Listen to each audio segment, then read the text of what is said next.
Welcome back to Okaloosa Today Show. I'm Kathy Newby, Public Information Officer for Okaloosa County, and today is my guest, fairly still new Public Works Director, Jason Autry. Although, Jason, you've been with the county. You've been county engineer for how long? I've been county engineer for 5 years, but I've been with Okaloosa County now. It'll be 11 years this summer, so I've been around for a while. Yes, ma'am. What were you doing before you were county engineer? Started with Okaloosa County as the land development review engineer. So it was when developments come in for review, and this back in 2005 when development was very active. Projects would be submitted by applicants, whether they were engineers or developers throughout the county, and we would review them for compliance with the various land development code and making sure that the projects were safe for the public before they got built. Did not know that. Yes. So that sort of helps you with some of your roles that we're going to talk about with facilities. It certainly is. It laid a tremendous foundation for what I was doing. What I do now as the director, certainly what I did as the county engineer.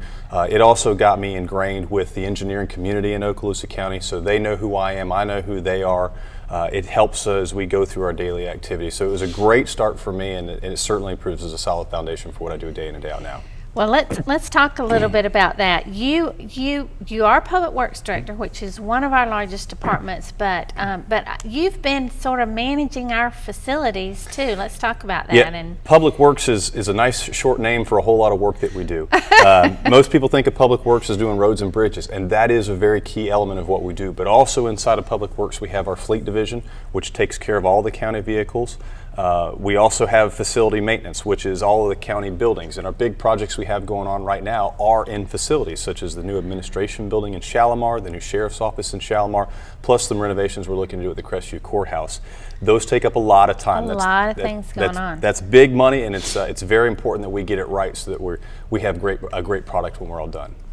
so yes, you have been extremely busy since you stepped into this role. That's for sure. I was busy before then, but I'm glad to be busy now. It's okay. Well, now just for you mentioned all the different things. Let's talk about. Well, let's just touch on those. All the public works.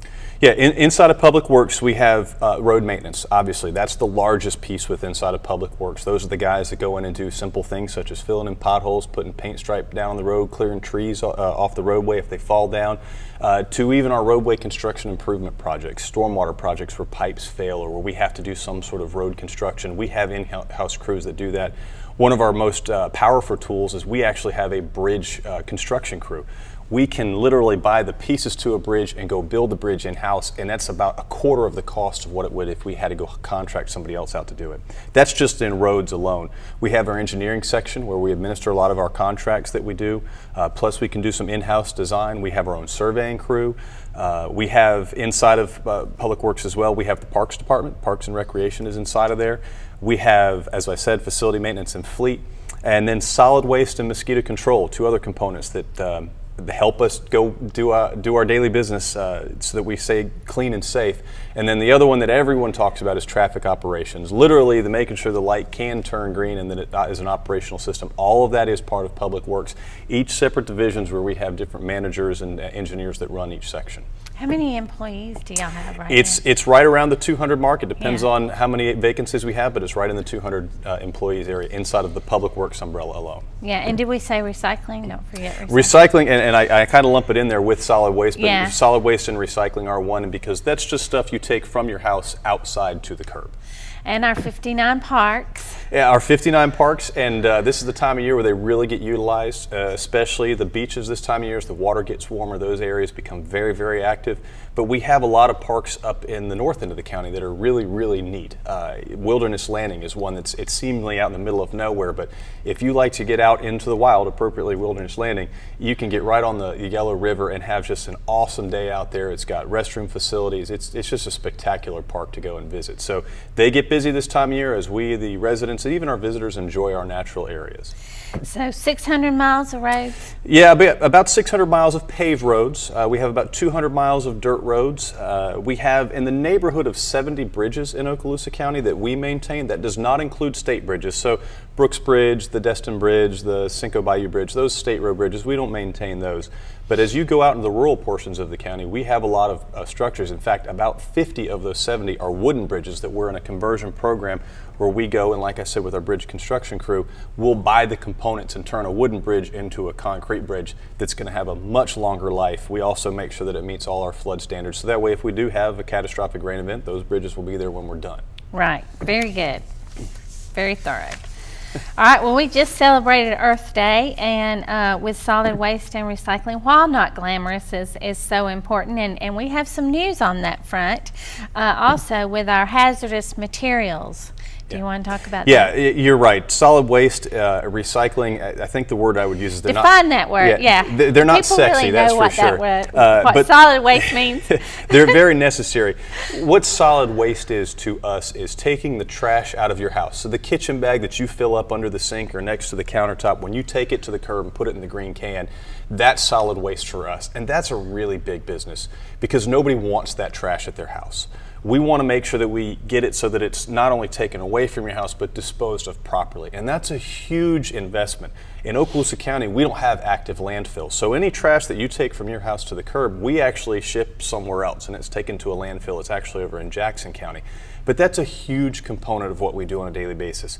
Okaloosa County alone, inside of Public Works, we deal with the franchise area that the county has, which is about 30,000 households. That's a lot of trash.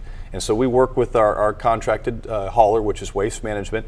They also do recycling, and as we know, recycling is those materials that you can turn and repurpose to go into the bin, and they'll take that and they'll recycle it off, and there's different ways that that's handled. But and it helps lower that solid waste amount. It does. It does. For future generations. It's one of the ones that I don't necessarily just think of my child, but maybe my child's child, that right. I want them to have a safe home and a happy planet to live on as well. And so recycling is a big component of that. It's a way to conserve resources, just like we do with water. Right. So it's a huge piece of what we deal with on a daily basis. And our hazardous materials, before you had to make an appointment. Yeah. And it was every other Saturday, I think. Yeah, and it was a little bit, I would say, inconvenient, especially yes. the people that may have had a good work schedule, but really pleased to announce that through just some shifting of our personnel, we actually have a hazardous collection on Tuesday through Saturday from 7 to 3 p.m. down at the Ready Yard in Fort Walton Beach area. You can bring your hazardous materials down there, and hazardous materials can be any number of things, lithium-ion batteries, to paints, to thinners, to any sort of container that you may not know what's inside of it. Old perfumes. If you don't know what it is, perfumes. take it down there, and if it's just trash, then they can dispose it. But right. if it's something that needs to be disposed of properly, then we will take care of that. We've got the trained staff to do that. It's something that it's a great function for the community. Like I said earlier, this isn't maybe necessarily for my child directly, but all of our children's children. We want to make sure we protect the resources that we have, and our earth is number one. So hazardous material disposal, doing it properly, is something that we're really proud we can provide that service to the community. And so easy, you don't even have to get out of your car. You just drive yeah. in, and they take it out and do yeah. away with it, and you drive out. It's funny how really quick. It is quick. It has been very busy lately as we expanded the new program. In fact, I got a photo sent to me the other day from the guys where there was a line of cars waiting to drop off materials because it has now become so convenient. And my response is, well, that's a good thing, because that's stuff that would have been put in trash cans that we're now disposing of properly. So as time goes on, it should be just like you said. You pull up, drop it off, and you move on. It's free, it's a wonderful service, and it's the right thing to do. So really, really proud to have that available. Well, and I was told by Jim Reese over there that they had about 400 the first week that they opened. And the important thing, too, to mention is they actually manage 400 people what they normally manage in a 3-month point. Right. Customers they normally have in a 3-month period, right. He said, and they did it with less employees. So that's huge. Yeah, it's because it was so convenient. The people came and dropped off the stuff. And it's also the right time of year. Spring cleaning is really not just a saying, it is true. You go through your garage, you find stuff that you don't need anymore, and you dispose of it properly. We're really, really glad that was available. It was busy for the guys, but it's a good thing. That means we're doing the right thing for the environment. And again, less employees than they normally had yeah. on the old schedule. Yeah, we just restructured. That's all we did. We just found a way to restructure it around, made it more convenient for those guys that are working in the hazardous waste section, and we're able to provide a better service. So that's a true win-win from our perspective. That's great, Jason. You're doing a good job. Thank you. That's not me, it's the guys. Okay, well, we've had a rainy April, and this, of course, hugely impacts Public Works in more ways than one. Let's talk about mosquitoes. And what do you say to people who say mosquito control doesn't work? I don't want to. I don't want to be smart, but let's see what it would be like without it. It helps. What we do, does. we have a program that's an integrated pest control program. We don't just spray for mosquitoes. We treat mosquitoes year-round by doing different activities, such as dropping briquettes into standing water. And when we talk standing water, we're talking about something that's about 18 inches to 3 foot deep that just doesn't move. It's rather stagnant. That's where the mosquito eggs and the larvae will thrive. So you get them We early. try and get them early, which Yeah. reduces your adult population down. Now, you're still going to have those instances where you have those pools that we just cannot get to, but we treat hundreds upon hundreds of sites year-round. We do it with the briquettes. We do it through mosquito fish control if we have a retention basin or a detention basin that has long-term standing water. And then we'll also go around and do our spot spray. Really, the spot spray is the least of our activities because we try and do such a strong job of the larvicide and before they actually develop that sort of control. What's really ironic is if it constantly rains, it's actually not a bad thing. It's when it rains and it stops for a while that you have that standing water for 24 hours or so that those eggs can begin to go through their life cycle process. So the rains do make us nervous, not only because of, we get concerned about roads washing out and then safety on the roadways themselves, Flooding. but the flooding is always a problem. But yeah, we certainly want to make sure that we treat as best we can to control those vectors. That's the fancy word for mosquitoes and insects by using our year-round integrated pest control system. I believe it's very effective, and it's one of those programs that I would hate for us to stop doing just because I don't think we realize how bad it really could be, especially with as much woods as we have around here with the reservation. Right, and isn't that a state grant? It is partially funded through the state, Yeah. and it's one of those things that every county is required by law to provide. So we have to do it for the health of the public, and we're pleased to do so. And our guys, again, I think they do a great job keeping that population down at a very affordable rate that we certainly wish we could do more, but we really feel like because of the way we treat the entire life cycle that we have a good control over it. Very good. All right. And we want citizens to do their part too by not Yeah. leaving standing water in their yard Yeah, too. I went out and had a conversation with a gentleman the other day on a stormwater issue, and he was mentioning how he was looking for a tire, and he reached down inside of the tire and he got bit by a snake. But inside that tire is a common place that you'll see water sitting inside of there, which is where those mosquitoes can breed. We can't treat for that thing. So boats that sit around for the wintertime, you put a tarp over it, and the tarp pulls a pocket of water. It's a great place for mosquitoes to breed. So if you go around your house and you see little pools of standing water, do what you can to prevent those areas, and that will help keep the mosquito population down. Very good. All right, what about our parks? Can you provide an update on our beach accesses and maybe some of the other processes we're completing? Yeah, really excited. We have on Okaloosa Island itself, we have 7 beach access ways from Santa Rosa Boulevard that go to the Gulf. 4 of those access ways currently are developed with restroom facilities and paved parking lots. We're working now on the design for the last 3 of those parks, so that way the same thing, you can go and you can park your car in a parking lot with designated handicap spaces. It's going to have restroom facilities and shower facilities. A great point for not only visitors but the public, residents of Okaloosa County to access the beach any time of the year, so long as the parks are open. And we're also improving our beach dune walkovers. One of the greatest assets we have on the beach is our dune. It protects what we have as our developed infrastructure. And when people walk across those dunes, it does a tremendous amount of damage just because of the way the sand falls. We have a grant that we're working right now that's installing dune walkovers throughout these little narrower ones. We have little 10-foot access ways.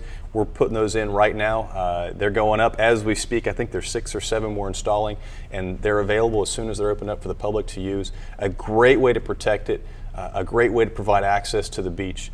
And like I was saying earlier, our parks aren't just down there on the beach. That sure is an obvious, Right. little bit of gold that we have to share with everybody. But in the north end of the county, all the parks that we have along the rivers and that we have inside of neighborhoods, in fact, a tremendous value that we're really proud of. And this time of year is great because they turn green and people It start is. to use them. Yes. It's spectacular. And it's not too hot yet, so it Yeah. is. It's a great time to get out and enjoy it. And we have something to sort of entice you to visit all of our parks. Yeah, the geocache program.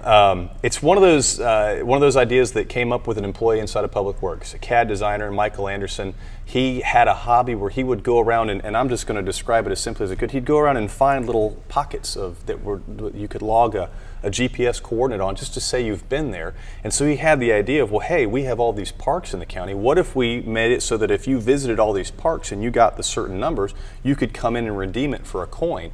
It worked out perfectly. Last year it was a very successful program with just a normal coin. Well, this is our 100-year anniversary. The Centennial coin was created, and so now we have a new coin that the people that want to go out and geocache can go check out. You can find information out on the website, but it's a really neat program that if you want to get this coin for free, all you have to do is go visit our parks. It lets you see where we have parks, and you don't have to visit 20 out of our 37 parks where there's locations to get the coin. But it's a really neat program to encourage people to go out and see our parks throughout the county. It's really neat. And the coins, it's pretty unique. I've had commissioners ask for seconds because they think it's so cool. So. Right. So it is sort of a treasure hunt to see what kind of treasure we have, and our parks are truly treasures. Absolutely. So.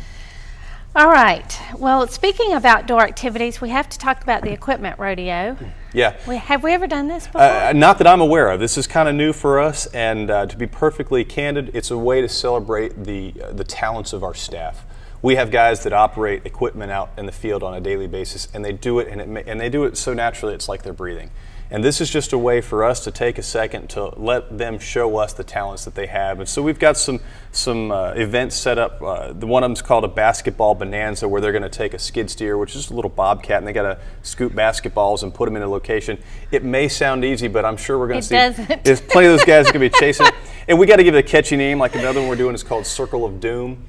It may seem simple to pick up a piece of timber and move it over to a certain particular spot, but we're going to do it to these guys and let them time it out and compete. So a little bit of competition. A little bit of competition goes a long way to driving some motivation, that's for sure. And that's what we're doing, is we're going to have the guys compete. We're doing it up at the Baker Rec Center. We've got about 150 kids from the Baker School coming down to see it. And not only are we going to have the challenges, but we're going to have some static displays. We're going to show off our crane. We're going to show off, Waste Manager's going to bring a trash truck out there. Hopefully we'll get a fire truck. The Sheriff's Office is going to have a K-9 unit out there, and the Teen Driving Challenge car. It's really a way to let the younger generation see what it is that we do, and to gain some excitement for the talent that our guys have. Public Works is one of those things that if we're doing our job perfectly, nobody knows we're there. And we need to bring a little recognition to those guys because they do a fabulous job. And they love tractors and all that good stuff anyway. Even some of the grown adults love the tractors too. That's right.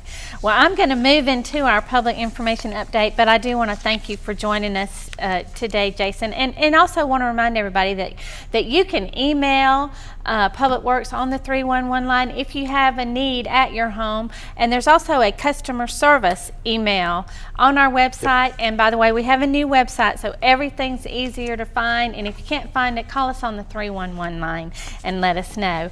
Our public information update is a moment in history to celebrate our centennial, and we had Commissioner William D. Landreth.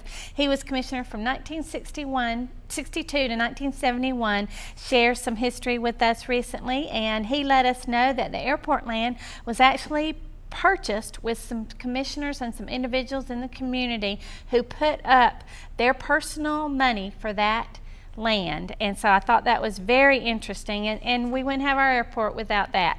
And then 2 Destin commissioners got in a fist fight in the courthouse steps over Highway 98, and the Mid-Bay Bridge had to increase the toll from 10 cents to 25 cents because not enough people wanted to go to Destin.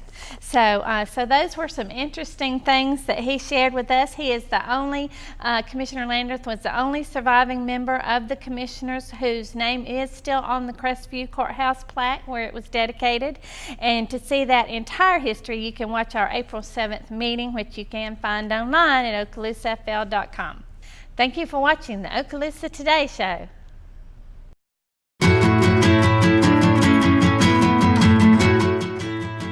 Thanks for watching Okaloosa Today. Join us again next month to learn about local news and information for Okaloosa County, Fort Walton Beach, and Destin.